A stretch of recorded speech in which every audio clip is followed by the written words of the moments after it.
complicated pretty fast. This is like the nano level. There are tons of distillation applications. We're back for the next week's episode of Third Derivative's Mission Log. This is where we're trying to keep track of building the world's largest hard climate tech accelerator, is how I heard Bryan describe it last week, and lessons learned as we go. Bryan, the CEO of Third Derivative, what have We've got some news. We've got an announcement. We've talked a lot over our last year, Danny, through 2.5 episodes about our startups from our first cohort, but we will be officially announcing, and by the time this publishes, we will have already announced our newest cohort of startups. So really pleased to welcome back my distinguished colleague, Josh Agenbroad, our head of research and insights at Third Derivative, to just share some basic highlights of our new cohort of startups. Josh, great to have you. Tell us about the next 16. Okay, so the new cohort is cohort 419. The previous cohort was 417, and these are the ppms in the ppm of CO2 in the atmosphere at the time we select the cohort. This second cohort is going to be 16 new startups selected from a field of over 200 applications that we reviewed from 28 countries around the world. The actual startups we selected still ends up being kind of North America centric, mostly US. We have 2 from Canada. Then we also have, excitingly, 2 from Sweden, 2 from India, and 1 from Kenya, 1 from the UK. The other thing that might be worth mentioning is that the majority of the companies have some notable diversity on the leadership team, is how we measure it. And so that could be women, or it could be people of color, or other things. And we know, of course, that improves performance and like strategic thinking of the startups. That's one reason we're excited about that. But I should also say, like, that's always something we're trying to improve on, is the diversity of the teams. So we're not satisfied, but we are excited that the majority do have something like that.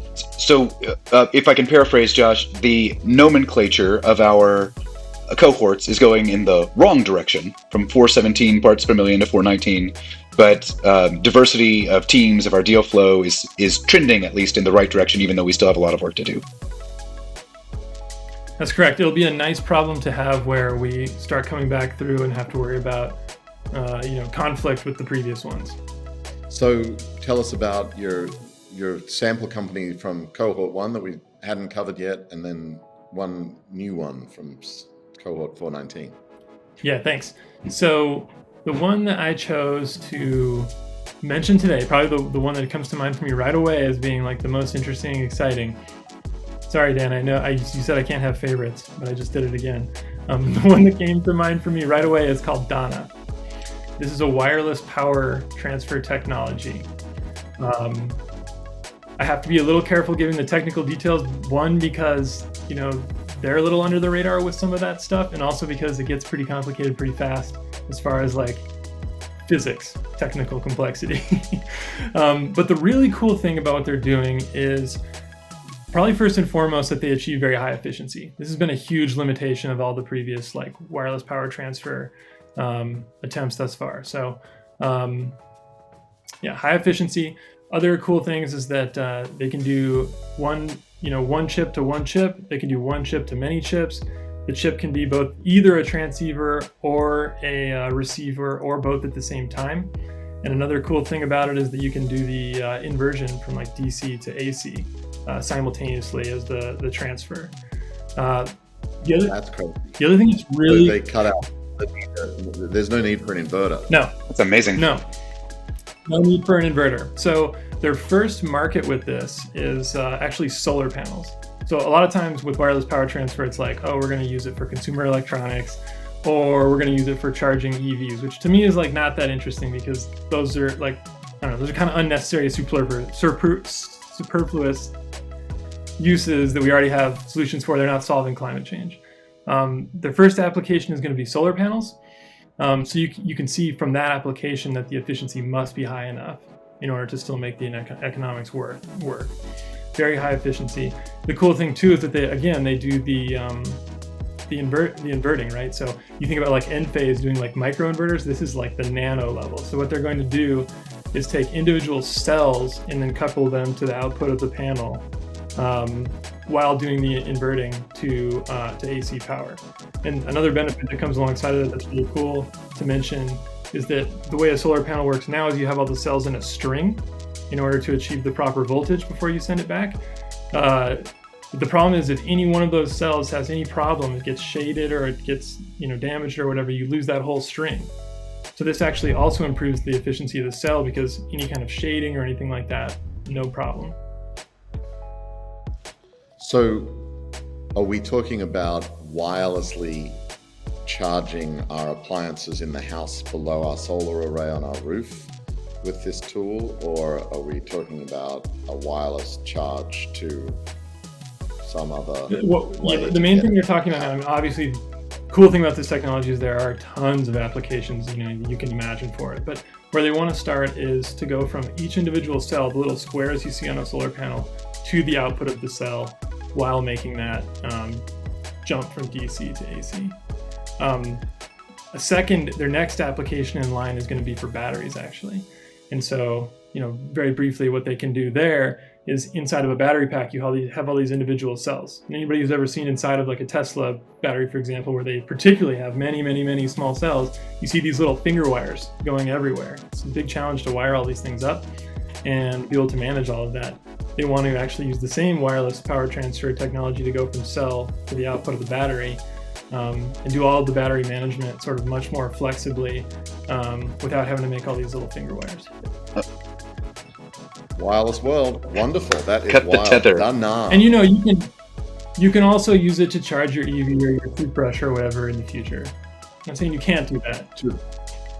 To charge your what? Your EV or your toothbrush or your cell phone or whatever. We can do that too, but that's just on the side. We're gonna solve climate change first with that. That's awesome, Josh. So I think we come out of the gate really strong here with one of our new cohort startups, and I'm really excited to hear about all the others over the coming weeks and episodes. But we still have a backlog of amazing startups from our first cohort that we haven't covered yet. So Josh, what about one startup from cohort 417 that you'd like to feature this week? I thought it would be fun to talk about Energy Integration Inc. because I actually think it's a startup in our portfolio that, in my opinion, doesn't get enough attention because I think it's a little hard to understand exactly why it's important and what they do. But I'm really excited about it. So their actual application currently is focused on distillation processes, in particular for making bioethanol. What you do currently is you have natural gas as a sort of source of heat to do the boiling and do the separation of the liquids. By applying their technology, which is heat pump based and has some smart kind of heat integration in as well, what you can achieve is an 80% reduction in the hydrocarbon natural gas input to a bioethanol plant, and because it is so efficient, you can do this cost effectively. So the payback on these things is just 2 or 3 years for implementing this system. And you reduce hydrocarbon use at the bioethanol plant by about 80%, and you electrify the remaining demand because it's a heat pump. So it runs on electricity instead of, gas. So in the future, you can imagine things being more renewable. But the one thing I want to say also in addition to that is that there are tons of distillation applications beyond just bioethanol and even beyond petroleum and chemicals. And there are also applications for this same sort of approach for industrial process heat in general. It's a really important sort of like hard to abate challenge to try and find a way to do industrial process heat with renewables. Thanks, Josh. I think that was a good episode of the D3 mission log, diving deep onto details. Tell us, dear listener, if you want us to go more techie like that, or you want us to talk more about the systems and processes supporting these startups with these technologies. But with that, so in the meantime, definitely hit that like, subscribe, and follow along because we'll have more lessons coming pretty soon.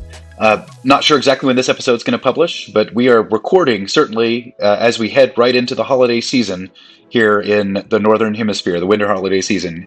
As we say, it's the season of miracles. In fact, I think we're recording on the 6th day of Hanukkah right now. So Hag Sameach to those of you who celebrate. May your candles burn bright. And we're working at their derivative to bring a bunch of these climate tech miracles to scale and impact as quickly as we can. We'll see you on the other side. Happy holidays.